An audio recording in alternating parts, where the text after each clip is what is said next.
ప్రతి ఏడాది 24 ఏకాదశులు వస్తాయి. ఏకాదశి తిథి శ్రీ మహావిష్ణువుకు అంకితం చేయబడినది. అయితే వైశాఖ మాసం కృష్ణ మాసంలో వచ్చే ఏకాదశికి ఎంతో ప్రాముఖ్యత ఉంది. ఈ ఏకాదశిని అపర ఏకాదశి అంటారు. ఈ పవిత్రమైన రోజున పద్మ పురాణం ప్రకారం విష్ణుమూర్తిని శ్రీహరి అవతారమైన వామనుణ్ణి పూజించడం వల్ల ఇంట్లో సుఖ సంతోషాలు శ్రేయస్సు పెరుగుతాయని పండితులు చెబుతారు.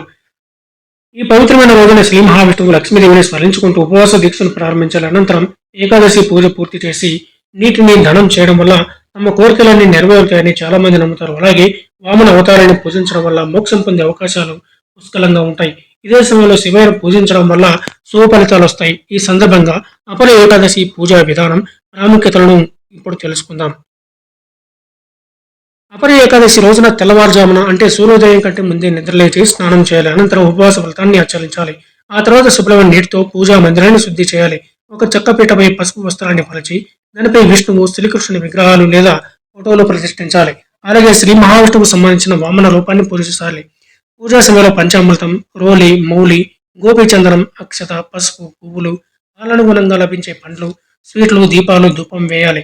పూజా సమయంలో ఓం నమో భగవతి వాసుదేవాని మంత్రాన్ని పఠించడం, విష్ణు సహస్ర ప్రణామ పారాయణం పఠించడం వల్ల విశేష పుణ్యం లభిస్తుందని చాలా మంది నమ్ముతారు. ఆ తర్వాత పంచామృతంతో స్నానం చేసి నియమ నిబంధనల ప్రకారం పూజ చేయాలి.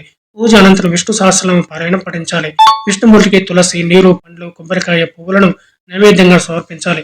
అనంతరం ద్వాదశి రోజున దాన ధర్మాలు చేసి ఆహారం తీసుకోవాలి.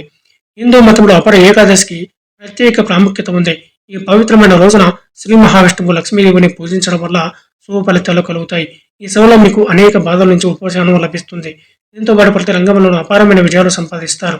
మీ సంపద, శ్రేయస్సు పెరుగుతుంది. ఈ ఏకాదశిని అచల ఏకాదశి, జలక్రీడ ఏకాదశి అని కూడా అంటారు. హిందూ పురాణాల ప్రకారం పూర్వకాలంలో మహిధ్వజుడు అనే రాజు ఉండేవాడు. తన సోదరుడు వజ్రధ్వజుడు అశ్వయతో తనను చంపి అడవిలో రావి చెట్టు కింద శవాన్ని పాతి పెట్టాడు. అకాల మరణం కారణంగా రాజు ఆత్మ ప్రేతలోకంలోకి వెళ్లిపోయింది. అప్పటి నుంచి ఆ రాజు రావి చెట్టుపై నివసించడం ప్రారంభించాడు. ఈ సమయంలో రోడ్డుపై వెళ్లి ప్రజలను వేధించడం ప్రారంభించాడు. ఒకరోజు దోముడు అనే ముని ఆ దారి గుండా వెళ్తున్నాడు. తన ఆధ్యాత్మిక శక్తులను ఉపయోగించి ఆ దెయ్యం పరిస్థితి గురించి తెలుసుకుని దాన్ని విడిపించాలని నిర్ణయించుకున్నాడు. ఆ సమయంలో అది వైశాఖ మాసంలోని అపర ఏకాదశి తిథి. ఆ ఋషి ఉపవాసం ఉండి తాను సంపాదించిన పుణ్యాన్ని రాజుకు అర్పించాడు. ఈ పుణ్య ప్రభావం వల్ల రాజు ప్రేతలోకం నుండి విముక్తి పొంది దివ్య శరీరాన్ని ధరించి స్వర్గానికి చేరుకున్నాడు. కాబట్టి ఈ ఏకాదశి రోజున ఉపవాస దీక్ష ఆచరించిన వారికి మరణం తర్వాత మోక్షం లభిస్తుందని